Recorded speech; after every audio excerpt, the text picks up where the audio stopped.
Okay, good afternoon or good morning, depending on where you are. Good evening. We have an audience from around the world here today. I just wanted to welcome you to our virtual seminar series on policing and police reform in the United States. This is our second series, second seminar in this series that we're running this entire semester. So if you don't know about the series, you could go to cgm.pitt.edu to learn more. But it's a real honor for me to introduce to you today um, our discussion on the Pitt Prison Education Project, which is run by Professor Chris Bonneau. And before I introduce Chris, I wanted to introduce you to Professor Brandon Davis, who is moderating this discussion series with us today. So Brandon, he is a professor, an assistant professor at the School of Public Affairs and Public Administration at the University of Kansas. He does research on race and ethnicity, law and society, and he was recently appointed by the governor of Kansas to a state commission that's tasked with studying issues of racial equity and justice in that state, and will begin its work by focusing on law enforcement and community relations. And before we get going, I know Brandon's just checked in with us here. I thought I'd mention that maybe many of you are familiar with the fact that we are hosting an event with Pittsburgh Mayor Bill Peduto this Thursday at noon. The mayor heard about our seminar series in policing, and when we found out that he knew about it, we offered to host him. So without further ado, I'm going to open things up to give the floor to Brandon, but I forgot to introduce Chris. And Chris is as a friend, and he's a professor of political science here at the University of Pittsburgh. He's a scholar of American politics, and he's a co-founder of the Pitt Prison Education Project, which he's going to talk about today. Chris. Great, thanks so much, and thanks everyone for taking the time today. And so let me share my screen with you all. All right, so what I'm going to talk to you about today is the Pitt Prison Education Project, or PPEP for short, which is something that started at the University of Pittsburgh in 2016 by myself and some of my colleagues. And so I think, we've come a long way in that short time, but as always, we have more to go. So as I mentioned, we formed this in 2016. A couple of my colleagues in the English department had already begun talking about doing prison education here at Pitt. And then I joined on with them, and we started teaching in prisons in the fall of 2017. And that purpose basically is to educate incarcerated people and Pitt students together using the inside-out method of education. And I'll talk on a little bit about what that method is. It's really not the only way to do prison education, but it has some advantages that we liked, and so we decided to follow that model. In addition to myself, the other principals and co-founders of this are Nancy Glazner, professor of English and the director of the Gender, Sexuality, and Women's Studies program here at Pitt, Corey Holding, an assistant professor of English, Shawnee Puri, professor of English, and Gabby Yearwood, who is a senior lecturer in anthropology. There are other professors who also teach in this program, but this is kind of the core group that started and developed this and provide the infrastructure to doing so. And I'll be happy to talk later on if you have questions about developing something like this at your institution, if that's something that you're interested in. So what is the Inside Out model? This is a model that was started in 1997 at Temple University, and it's currently being used in over 200 correctional institutions in over 150 colleges and universities throughout the world. Most of them are in the United States, but we also have universities and prisons in Canada, in Australia, and in Great Britain. And the courses are in a bunch of different disciplines. Over 20 disciplines are teaching inside-out classes, including things like drama, law, nursing. We teach a music class here at Pitt. And so it's not just limited to political science or sociology or the kind of social sciences or humanities classes that one would typically think of. And this is a collaborative method of instruction where incarcerated people and students learn together. So we're in the same room, we're reading the same material, we're having the same discussions. Now there are other ways to do prison education. So for example, the Barred Prison Initiative, which was featured on the PBS documentary College Behind Bars, which if you haven't seen, I highly recommend. And Barred has done a fantastic job. They have a BA degree that they offer there, as well as an associate's degree. And their model is all incarcerated students. So their faculty come in to the prisons. They have a strict application process for individuals in the prison to apply. They take 20 students basically per year in a prison, and they work with them until they get either their associate's or their bachelor's degree. So what's one way to do prison education? And it's there's nothing wrong with doing it that way. In fact, the more the better. We want to bring our students in as well. And so to have classes jointly between our undergraduates and the incarcerated students, primarily because we think there are a lot of pedagogical advantages to having groups that ordinarily would not meet in a classroom setting, learn together and engage material together and benefit from each other's insights. And as you'll see later on when I show you some testimonials, they really are benefiting from each other's insights. It's not just that I'm going in and lecturing, or my colleagues are going in and lecturing, or the incarcerated students are just listening to the Pitt students and not contributing at all. In fact, oftentimes it's the other way around. The incarcerated students early on in the semester force the Pitt students to raise their game, because the incarcerated students are very well prepared for class, and they don't just gloss over things and commit to things half-baked, but rather, when they speak, they know what they're talking about. So we have 3 sites that we currently are teaching classes in. SCI Fayette, which is a maximum security state institution, which was the first site we used. It's our primary site.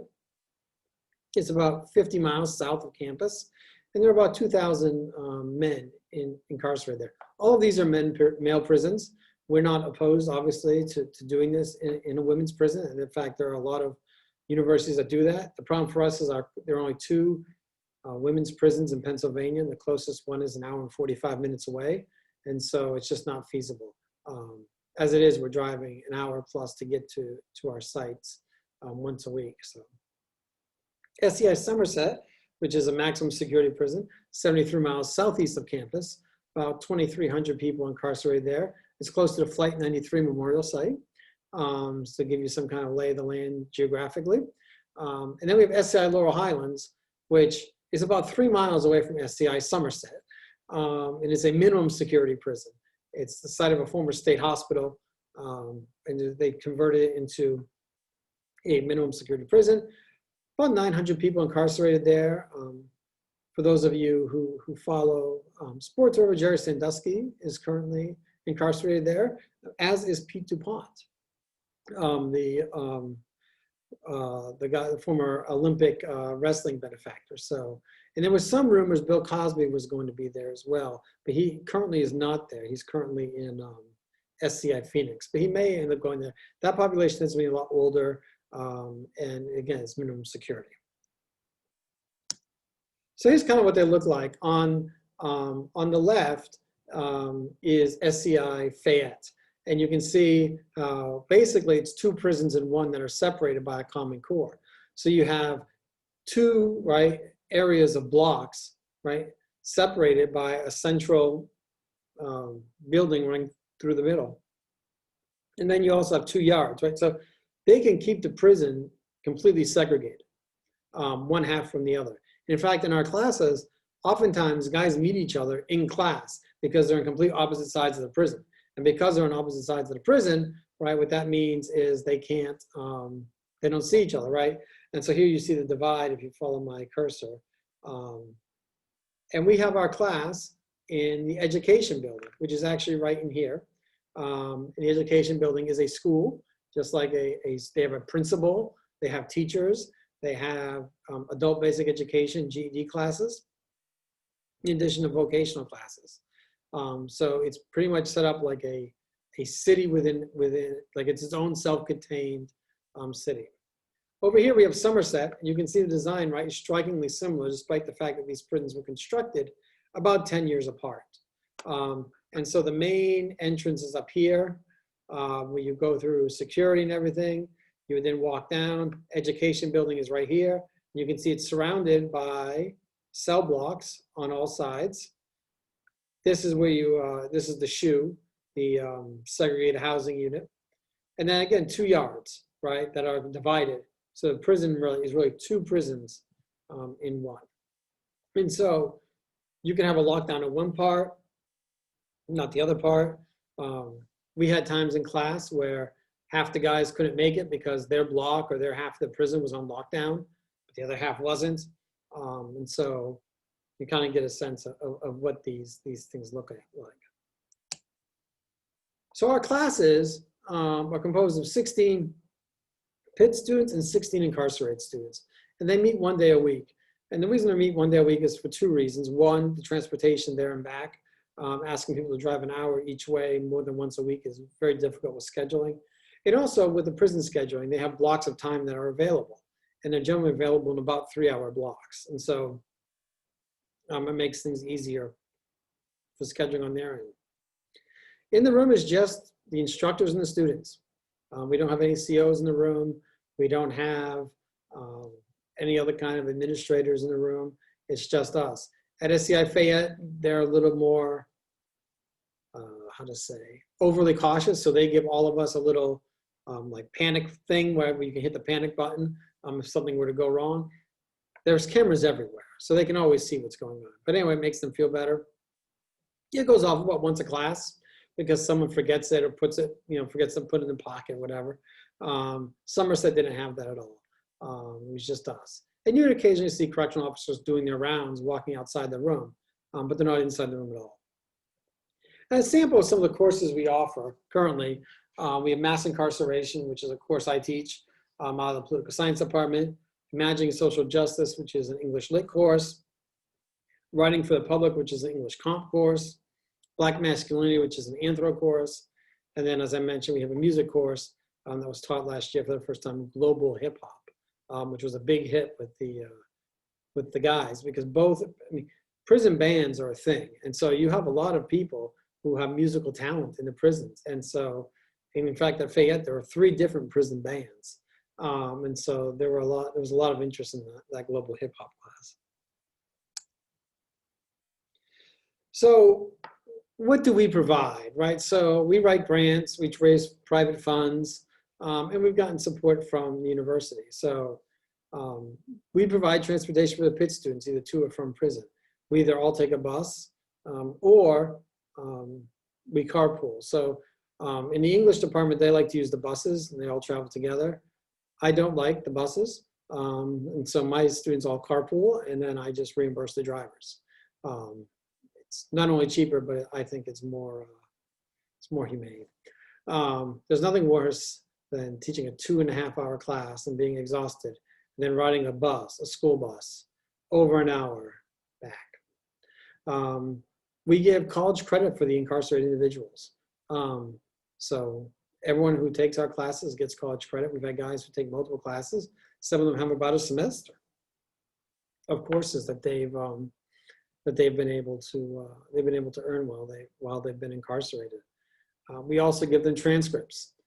Every time they complete the class, they get an official university transcript, which they can use when they meet the parole board, or which they can use to maybe help get into a community college after they're released, and so on. We provide them all their books and materials. So it costs, one of our selling points to the prison is that it costs them nothing. They just have to give us a space, right? The prison needs to give me a room and 16 guys. That's it. Everything else we will pay for. And that, right, sweetens the deal for them. Because budgets are always tight. And if they're spending money on one thing, they're not spending on another thing. And this also helps tell them that we're for real, that we're not just trying to, do this because we're bored, but we actually have an interest in developing programs, right? And we're putting our money where our mouth is. And finally, all faculty who are interested in teaching, we pay to do a 1-week training course in the Inside Out method. And so we pay for that as well. So all of this, is either support directly from the university through funds that we've gotten through either the chancellor's office or the provost's office. Our department subsidized a little bit, and then we write grants and raise funds for the most. And what we're trying to do is again with budgets, right? Is try and make this like as least costly for the university as it is. So for accounting purposes, for example, we donate our time. So normally I would teach my mass incarceration class for 16 kids, 16 Pitt tuition paying kids. So I'm adding 16 incarcerated guys, right? So I have 32. So if I were teaching it on campus, like I am now because of COVID, I'm teaching the same number of Pitt students. So it's not costing Pitt anything to let me take on these extra students. And so a lot of us do the same thing. Like we teach our classes at the levels they ordinarily would be at in terms of enrollment, but we just take on the extra students. And so in that way, it makes it more revenue neutral for accounting purposes. So what kind of impact have we had? So since fall 2017, we've taught 13 courses in that short time period. 8 of them have been at Fayette, 4 at Somerset, and 1 at Laurel Highlands. We started at Somerset and Laurel Highlands in the fall of 2019. So we basically got a semester and a half in before COVID ruined everything. And so we intend to go back, once restrictions have been lifted. Right now we can't because the prisons are not allowing visitors or programming of any kind because of COVID. We were trying to get something done on Zoom to do like a Zoom class with the guys, but we didn't have enough time to get it done for the fall. We're hoping in the spring we'll be able to have some courses at both institutions. We're working with the State Department of Corrections. If you watch the College Behind Bars, you see the state of New York has a very good relationship with BARD, and they do a lot of things to make things work, to make that prison program work. And you really need that cooperation, because if the state is not on board, then you're wasting time. Pennsylvania has been open to this, right? I mean, this program has started at Temple. We've had it here for a long time. But there's still some, I think, less progressive thinking on that, right? So we can't do Zoom right now. They won't allow the incarcerated guys to do Zoom, even supervised Zoom, even Zoom, like one Zoom, like where everyone's in the same room. And so, that's something we're working on and hopeful that we can get something for the spring.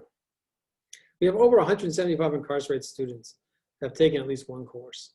And some students, as I mentioned earlier, have taken multiple courses. So here's some gratuitous pictures. On the left is our group photo outside of SCI Somerset at the end of our course last year. It was a night class. You can see snow on the ground. Everyone's complaining they're cold, but we had our matching class t-shirts on. So yeah. And then on the right, it's a group presentation photo of one of the groups at SCI Fayette. In my course, I make them do group presentations every semester where both the inside students and the outside students work together. And so Pennsylvania has a rule that you can't show the faces of incarcerated individuals. And so that's why we have to have these photos taken from the back. So how about some testimonials, right? So, so here's some stuff that Pitt students have said about this program. And I think this is one of the things that is really motivating for those of us involved, that we're giving our students an experience on the Pitt side that they can't otherwise get, right? And how that impacts them in a positive way going down. So, right inside out, one of my favorite courses at Pitt, all opinions are valuable. There's always more to be learned, right? The highlight of my academic experience. And then the last one I think is particularly telling, right? I had the expectation that I had the inside students would be relying on the outside students to learn, but that's not true. The inside students were the most dedicated people I've ever shared a class with. And so many times I relied on them to teach me. And then on the incarcerated side, on the incarcerated students, right? We're providing education, but we're also providing something more, right? We're providing confidence, we're providing hope, we're providing opportunities for individuals who, society has discarded, and for some never gave a chance at all. So the class has given me the belief that I can be accepted as a human being again in society. It has changed me by giving me hope. Inside is the most humane and free, the most human and free you can feel while incarcerated. It's been a shining beacon that people can look past my inmate number and see the man I am. Each week for 2.5 hours, I felt like a free man. I've always wondered how I'd fare in a college class if I had the chance. The Inside Out program allowed me to see that there's more to me than I thought of myself. And those are the kinds of things, right? That last quote actually is written by a lifer. Right? This guy's not getting out, right? But he sought out the education, right, to test himself, to see what he could do, to see what he could be capable of. And subsequent to my course, he ended up taking another course, right, and is continuing to pursue his education, right, in a way to make himself, a more educated person. But that's not all we do in the Pitt Prison Education Project, right? So talked a lot about the courses and the classes, because that's like kind of the central thing of what we do and how we started. But we do other things too. So we do tutoring, and we provide undergraduate tutors for incarcerated guys to provide extra assistance. So on campus, right, we have a writing center for students to utilize. They don't have that in prison, right? So we provide undergraduate tutors who go down and work with guys who are interested one-on-one. We've done some live performances in prison. Daniel Beatty did his one-man show, Emergency, in prison. And then Fred Moten, a distinguished poet, came and did a poetry reading incarcerated. And those we opened up not just to the guys in the classes, but to a wider prison audience. So we had 100 people in audience for both of those, which again shows kind of the reach, right, and giving guys the opportunity to experience things they wouldn't ordinarily get a chance to experience. My colleagues in English have created books of the writings and drawings by incarcerated students and presented to them as a class book, right, to kind of commemorate the class. We participate in reentry fairs at all these institutions where we provide information about Pitt and about getting college education to people who are nearing their release date. And this is not just for people who take our classes. This is for anybody who was, I believe, within 18 months of their release. We provide them information about our College of General Studies and ways that we have opportunities for non-traditional students to continue their education. We've offered a few inside-only classes that are only incarcerated guys that my colleagues have done as an overload for free. So they've decided that this was important and something they wanted to do. And so over the summer, because we were worried about lack of programming because of COVID, two of my colleagues in English, Shawnee Puri and Nancy Glazner, did a correspondence course with the guys at Fayette. Again, donating their time, right, just to keep the education going, just to not lose momentum, just to try and, because when the guys are locked down 23 hours a day because of COVID, that's hard, right? I mean, people on the outside think they were locked in. I mean, these guys were really locked in. That's why I bristle every time somebody says, "Oh, it feels like I'm in prison." No, you know what feels like prison? Prison. And the fact that you have to wear a mask to go to the grocery store is not prison. And finally, we had a poetry reading in front of about 150 people at the City of Asylum, where Pitt students read the work of incarcerated students. I linked to an article about it. It was really, really moving and a really great event. And we made a video of that we plan to share with the inside guys, but we got COVIDed on that. And so we're hopeful when we're able to come back into the prisons that we'll be able to do that. I want to conclude by just talking about our vision as to where we hope to go. But we want to continue to increase both the number and diversity of courses. Obviously, with COVID, everything was on pause, and a lot of us have been pulled in a bunch of different directions. And so it's been hard to devote the time necessary to continue growing the program over the past several months, but we're back on track with that. And, and it affected everybody the same, but we need to, we need to continue focusing on increasing the number of courses. And again, hopefully we'll be able to get back in, at least virtually, into the prisons by spring semester. And by next fall, be back up and running completely. Continue to train faculty to teach in the program, particularly on topics that we don't currently cover. So math, statistics, social sciences, natural sciences, psychology, I think would be great. Economics, right? There are a lot of different courses that I think that the guys would just love to have. And finally, we want to work on developing an associate's degree for incarcerated students through the university. And this is something we've been talking about. We're in the process of, what we need to do first to figure out, and this is what we're doing now, right? So we've benchmarked associate's degrees against other universities. Then we need to figure out what kinds of courses do we need to offer and how regularly at Pitt to allow guys to get an associate's degree, in a reasonable amount of time. And so, right, that gets into course sequencing, that gets into number of faculty and so on. And so we're in the process now trying to put that together to see, see where we're going. And with that, I'd love to answer any questions you may have or concerns or so on. Yeah, so maybe I could toss things over to Brandon.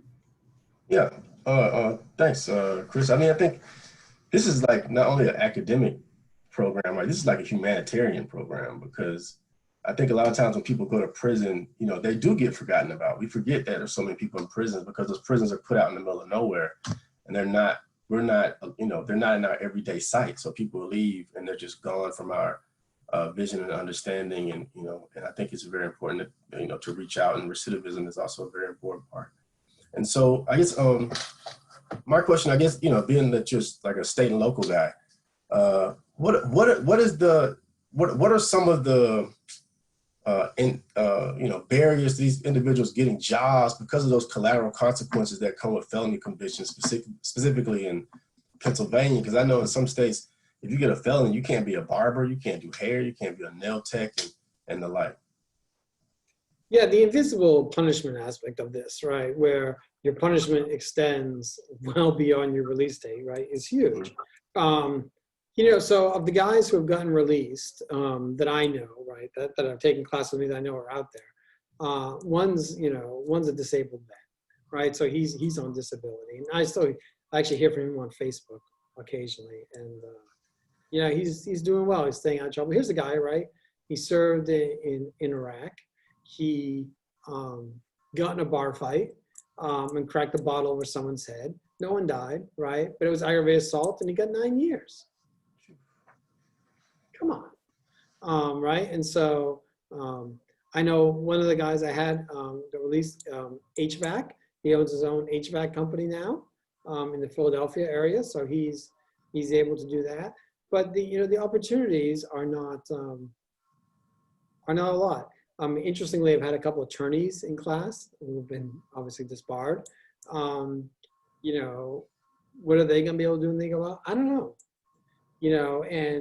And that's a real concern, that even if you get a trade, right, is the work going to be there, right? So at both of these places, they have a variety. So Somerset has a nice masonry program.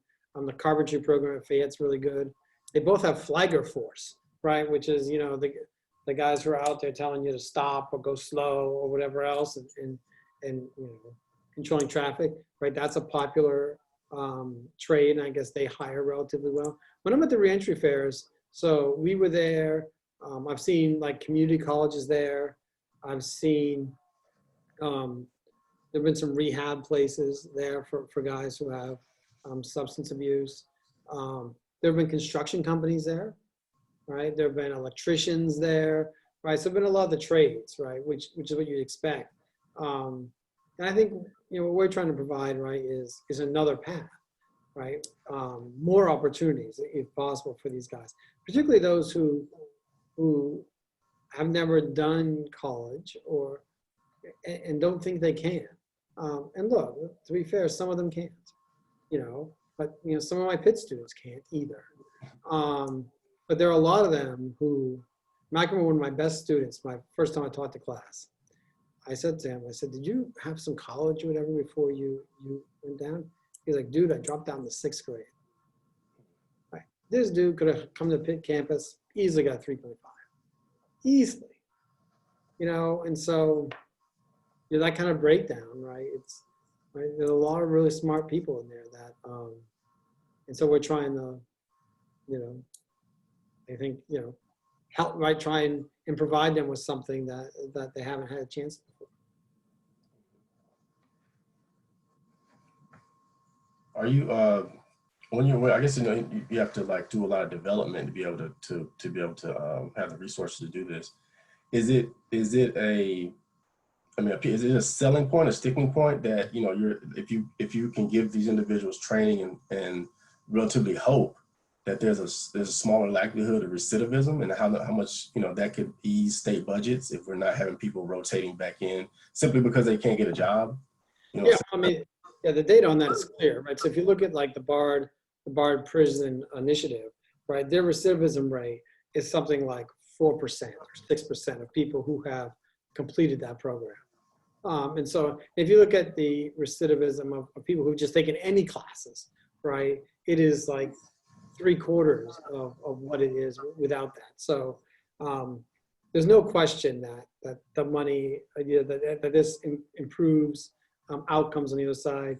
Again, one of the things about what we try to do is make it cost nothing for the prisons, right? So here they can have this huge benefit, right, with zero expense, right? You've got the rooms already. You just got to give us a room. I think there is some resistance, particularly among correctional officers. Why are these guys getting free education? To which my response is always, oh, you want to switch? I'm sure they'd be happy to switch places with you. But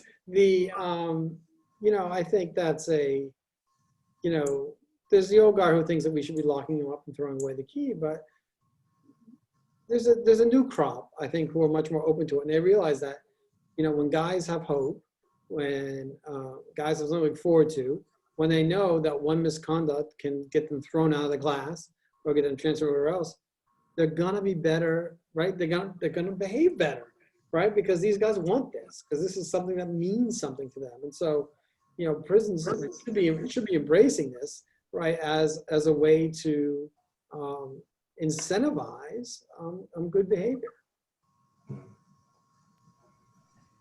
Can I ask a question? Sure. About the students and the role the students play in this. I imagine that this has had a pretty transformational effect on students. And, I know you've only been doing this for a limited period of time, but I'm wondering what you've seen in terms of career choices maybe some of the students have had, or other kind of effects this has had on those students that have participated in the program. Yeah, so, I mean, again, we're still relatively early, but quite a few have gone on, to law school and are either interested in criminal defense law or, some of them have started working for the Coalition to Abolish Death by Incarceration, CADB. My students are all over the Black Lives Matter protests. Organized, some of them are organizers of it. Some of them have been, tear gassed by the police and so on. Like, it's a very activist group, and they tend to self-select into that, right? And so that's part of it. But also, I think it gives them a sense of the perspective of the injustice. Like, how can this person who they spent 15 weeks with in class and had all these conversations with be judged to a point where, like, they have no future, right? Or they'll never get out, right? And how is that fair? And why are we judging people, permanently on the basis of one thing? And my students, at Pitt, they're overwhelmingly white, and most of them realize the kind of privilege they come from, and they know that they've done things that would have landed them in jail and into the system, right, if not for their skin color and not for their wealth. And when you think about, I always say that it's like, the criminal justice system, right, is a lot like having a kid, right? It's dichotomous, right? The biggest jump is from 0 to 1. Like, your life changes from 0 to 1. Jen may disagree because she has more kids than I do, right? But the 1 to 2, right? Not as big as 0 to 1. Now, I guess at some point you get to a point where it's big again, right? Same thing once you're in the criminal justice system, right?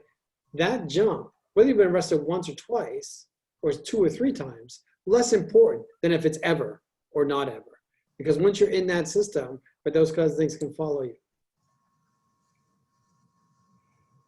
We have a question from Caitlin Waltz. Caitlin, do you want to turn on your camera and ask? Oh. Unmute yourself. Great. Okay. Hi, Chris. Thanks so much for your presentation. This is actually something I've been like really excited about for a while. And so it's great to finally hear someone talk about it who's like done it before. Could you introduce yourself? Oh yeah, sorry. I'm Caitlin Waltz. I'm a PhD candidate at George Mason University in economics. And my research actually focuses on prisoner-produced media. So a lot of like prison journalism and that kind of thing. So that's sort of how I've heard about the prison education projects that are happening. And I have tons of questions, but first I just wanted to ask, like, how do you adjust your syllabus or the class structure to accommodate the prisoners? Because they face some, pretty strict resource constraints. Sure. So the short answer is not much. So there are a couple things. So in Pennsylvania, right before, we could bring things in and out of prison without any problem. And then we had, there was a K2 issue in the Pennsylvania prisons. And basically they stopped us from bringing anything in. So like I couldn't even bring in a pen. Everything had to be provided, which meant my Pitt students couldn't bring in readings or whatever else that they could before. And stuff that was sent to the incarcerated guys had to be sent directly to them. So that caused a bit of a problem in the sense that, it's hard to ask detailed questions about specific things they're reading when half your class doesn't have them, even though it's the Pitt students that don't have them.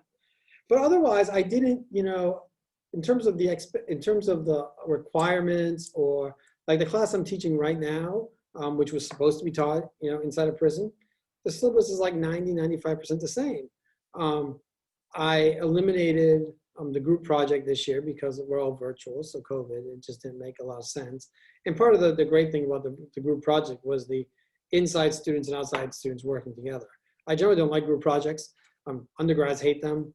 But, when you have a compelling reason, like two different groups, right, it makes it worthwhile. But other than that, it was, it's pretty much the same. Like I never did a lot of media stuff. And in this case, so like this semester, for example, I had them watch College Behind Bars. I had them watch 13th because they're not going into prison. I don't need to do that when they're going into prison, right? That is itself. In terms of the amount of work I assigned, I'd say the readings for me were probably about 75–80% of what I would assign on campus. But the other 20% was well worth the experiential experience. So like I didn't feel like assigning one more article per week was worth, like the trade-off to me, it wasn't even close. And so that's, and the content of the class was a lot more free-flowing. I would go into class not really knowing what direction it would take at all times. And sometimes you just have to go with it. Like, so when we're talking about rehabilitation, in one class of the 5 times I've taught it, we ended up spending the whole time talking about sex offenders and what does rehabilitation mean? How do you know if someone's rehabilitated? And would you want to be in class with someone? I mean, no other class took that direction, but you just got to let it go, and you got to, and be flexible with how it's unfolding. Great. We have a question. Thank you, Caitlin. Great question. We have another question from Sasha Klatchkina. She is a postdoctoral scholar here at CGM.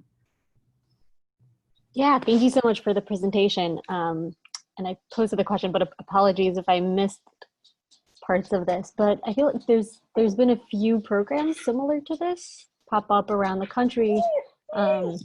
At Northwestern, where I finished my PhD, there is also some, movement in this direction. And I was wondering if you can speak a little bit about just if there's been attempts to kind of learn from each other a little bit, establish some best practices, figure out kind of what, I guess just establish some networks of communication amongst these programs. Yeah, no, that's great. Yeah, there is, and there's going to be more. So I can say, so in Pennsylvania, right? We've just started, there's a consortium of coordination among schools that offer prison education in Pennsylvania. And so that group has started going, started getting going, so that's really helpful. Within the Inside Out network, there's a group like shared file folder, whatever else, with like best practices and syllabi and strategies that work and don't work and everything else. And so that's within that. And then there's also a national conference for higher education in prisons, which has people, both practitioners and formerly incarcerated individuals who are doing advocacy work or work for certain think tanks or certain groups, and then and those of us who are teaching. So I went last year for the first time, and it was uneven, right, for me. So there's some of this work which is less quantitative or less database, which I don't find particularly helpful. But there was quite a bit that is. And so assessments and getting ideas for how you do assessments, how do you grow? Because when we started this, we had some advice from the Inside Out Center, but there were a lot of things that we were just kind of like, relying on goodwill. So for example, legal stuff, right? So getting memorandums of understanding between the university and State Department of Corrections. What are the terms of the MOU? How long does it last? What does it cover? What does it not cover? Right? That can be, we're lucky here at Pitt, the Office of General Counsel, our chief lawyer is amazingly supportive. In fact, I've taken her into prison with me. She's attended class. She's contributed to our program. Her mother's contributed to our program. We've had amazing legal support, but we were lucky. Yeah, and so, but there are like a list of, we do have a network of people that if you're just trying to start up or whatever, like what kinds of things you have to worry about, what kind of things you have to do. And when we started this, we had no money, like no money. So when I say no money, in the first semester we taught an English class in my class at Fayette, and my department underwrote my class, right? My department gave me a couple $1,000 for books and transportation for the students. And my colleague in English, her department did the same. Now we're to the point where, we've got enough money to train people and we don't have to rely on departmental budgets, which are increasingly scarce. So you can do this on the relative cheap, right? Especially if you live close to a prison. If you have to drive an hour plus to a prison, it becomes more expensive, right? So it doesn't necessarily take a whole lot of money, to do.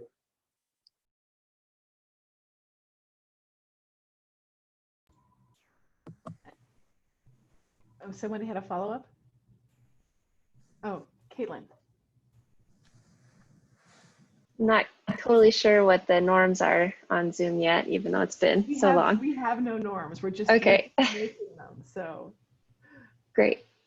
I was just wondering if you had any resistance from the university in starting the program, and if you did, what that looked like and how you were able to deal with it. Nope. And so great. Now, to be fair, I was also in a position where I had some inroads with the administration that helped. So Chris is also the president of the Faculty Senate. Right. So I have access to people, which has helped. But no, even before that, though, when we pitched the idea, the only concern was money. And so when we first pitched the idea to the dean, our former dean, he's like, you can do whatever you want, but I'm not going to give you any money for it, which is fine. But our departments did. And so that was enough to get, and then once you get the foot in the door, and then the first semester, we said, what we're going to do? We're going to start bringing people. Like, we're going to bring administrators to class.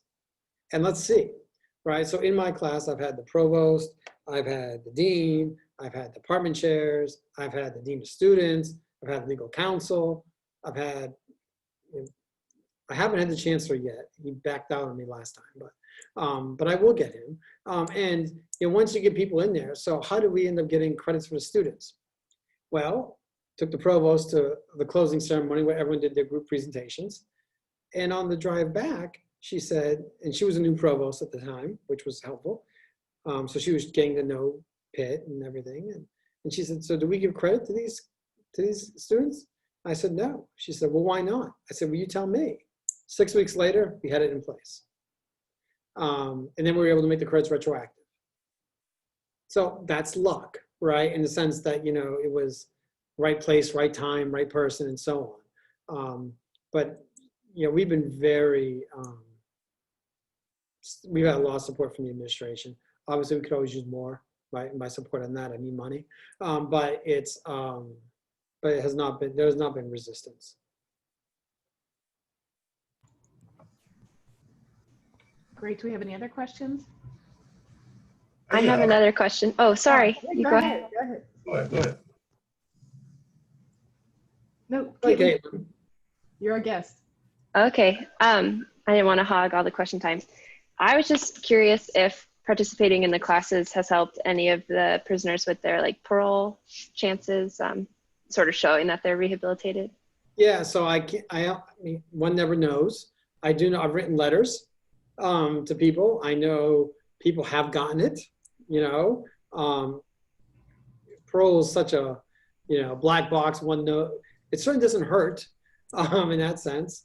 I've testified at resentencing hearings for guys, you know, juvenile, so in Pennsylvania, right? So we have juvenile lifers who are in the process of being resentenced. And so one of my guys was a juvenile lifer, and I went and testified at a resentencing hearing in Philly about his character and how he's changed and so on. I mean, I think, yeah, I wish I had data. I don't know how I would know that, right? The only way to know that, I think, would design some kind of perverse experiment, which I'm not willing to do, and wouldn't get approved anyway. But I think the guys think it matters, okay? So they think it matters. They think it shows, right? The administration at the prisons think it matters. So the school principals, and that's what they've told me that they think. So, yeah, I mean, I wish we had data on that, but.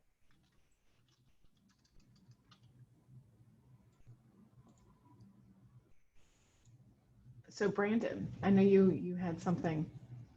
Oh yeah. So yeah, I was gonna ask Chris about that community college connection, because I think community college is where you get a lot of that vocational training. And so how does that work with them if the students from the incarcerated students get out and get to those community colleges? Is there some kind of bridge that they can get, you know, into those schools, and you know, they can't get Pell Grants and things like that? So how do they, you know? Yeah. So the financing is always the key thing, right? How are they going to pay for this, right? Ever since, you know, the government has started funding some Pell Grants, right? At least under Obama. I'm not sure what they've done under this guy. But I think you know, money's always the issue.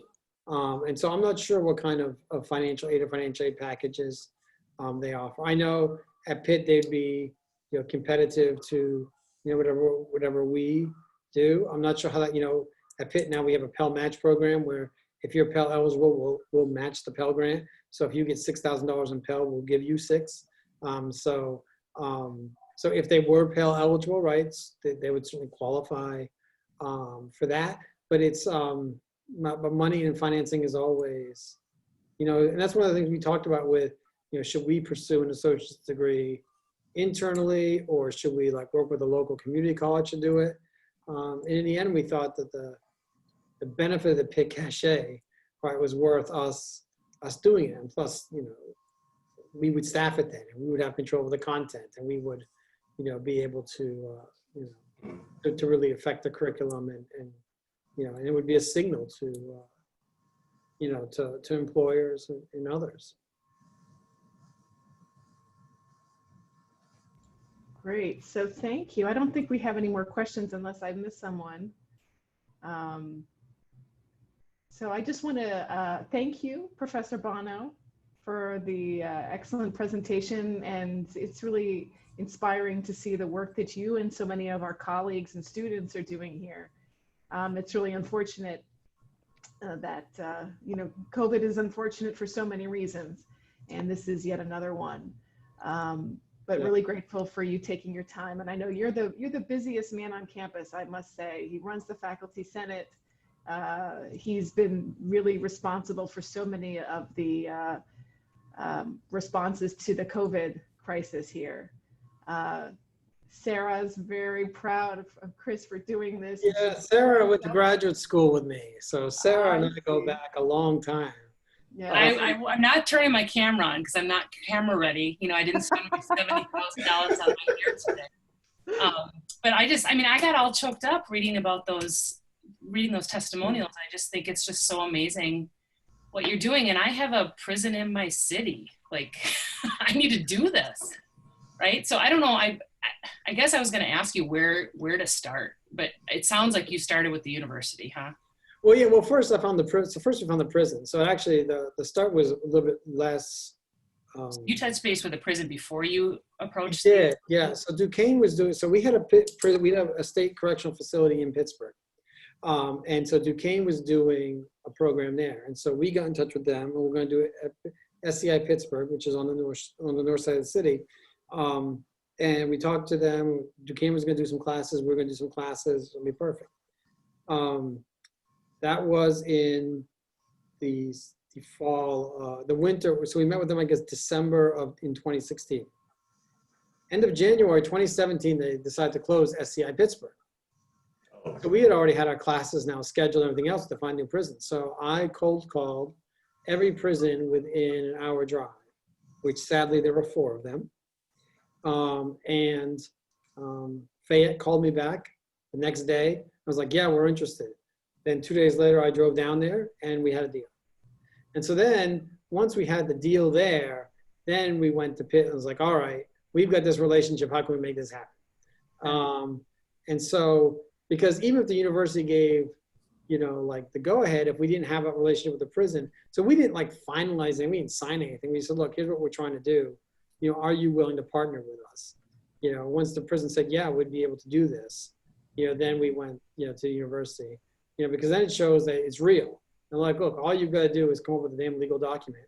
And hey, we've got examples because this is in 150 institutions of higher ed across the country. This Inside Out's been doing this for 22 years now, or 23 years. They've never had a major safety incident, right? We have models of how this is done. In just about every state in the country. So yeah, it's weird because we just got an email out of the blue from our dean asking, does anybody do any prison education initiatives? And I'm like, why are you asking this? And I guess there's some sort of system interest. So yeah. And I know we have, I think Oshkosh, you told me, does a program with a women's prison there, but they haven't done it for a while, I guess. But yeah, no, if you go to you can see where all the programs are. If you go to I'll put the link in the chat, the Inside Out center. And again, there are other ways to do it, right? You can do inside only. This isn't the only way to do it, but I think the pros of this, or the benefits of this, outweigh the negatives. There are some negatives, right? But I found it to be, it's rejuvenating my teaching for sure, in a way that, when you've been doing something, as some of you know, or will find out, but this is year 19 for me. After about year 15, I was bored of me. And so this is kind of, reinvigorated my teaching and taught me so much about, the students and the incarcerated guys. And, I never thought I'd be quote unquote comfortable walking into a prison. But now it's just what you do. And it's kind of like when I guess if you work in any field, right, there are certain things that you have to be able to, right? So if you're a criminal defense attorney, right, you have to be at least somewhat numb to what people are accused of doing in order to do your best work, right? In order to defend your client to the best of your ability. Likewise here, right? In order to educate these guys, in order to have a classroom that works, you've got to kind of be numb. And so every semester, my undergrads are always very emotional and sad that we're leaving and we're never going to see these guys again. And they're like, how can you not be? And I said, well, I can't be. right? Because if I was, I couldn't do this work, you know, and I do see some of them still when I go in for other classes. So, I mean, but there is a hard emotional labor component of it that you just have to, I mean, you don't want to turn it off, right? Because then you become dead inside, like my wife says I am sometimes. But you, No, come on. but you, but you do have to be able to turn it off enough, right? Because otherwise you can't keep going in. Yeah, that's awesome. So send me an email, Sarah. I'm happy to help get you started. I will, as soon as I have a minute. Nothing going on. I know. So thanks again, Chris. And I just want to make sure that everybody's aware of the events that we have going on. We have so many series. We have a 3 seminar series running this semester, one on network governance and digital governance. We have 2 speakers this week coming up. But I also wanted to make sure that folks are aware of a talk we have tomorrow at 2 p.m. Tate Twinham, who's actually a Pitt PhD, got his PhD in the Department of Economics here at Pitt, will be giving a talk on land use regulation and individual welfare. And that's for our virtual seminar series on the economics of race and identity. And I think it's really relevant to our discussions throughout this virtual seminar series on policing, because he's looking at zoning regulations in Chicago and how those zoning regulations contributed to crime and a lot of racial disparities in the city. But he looks at a lot of crime data, so it might be of interest to people attending our seminar today. So I also wanted to remind you, Thursday at noon, we're going to have Mayor Peduto and his staff. It'll be a roundtable with his staff with responses from Brandon Davis and from David Harris in the Pitt School of Law. So really looking forward to it. A lot of people have registered. It's gotten a lot of attention on social media. If you haven't seen, we're really proud to be hosting this. It'll be a really, I hope, constructive and positive discussion about ways the city can move forward. And then next,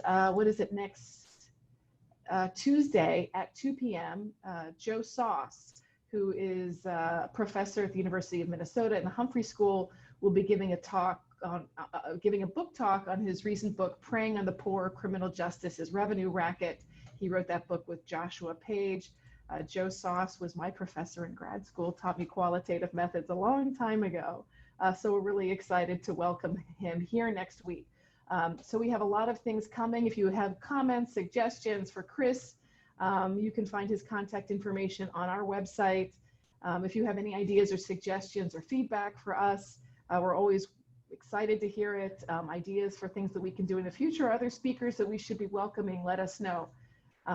So thanks again to Brandon for moderating again this week, and we'll look forward to, and thanks again to Chris for being so gracious with his time. Thanks to all of you who asked questions, and we will see you soon. Take care. Thank you. Great work, Chris.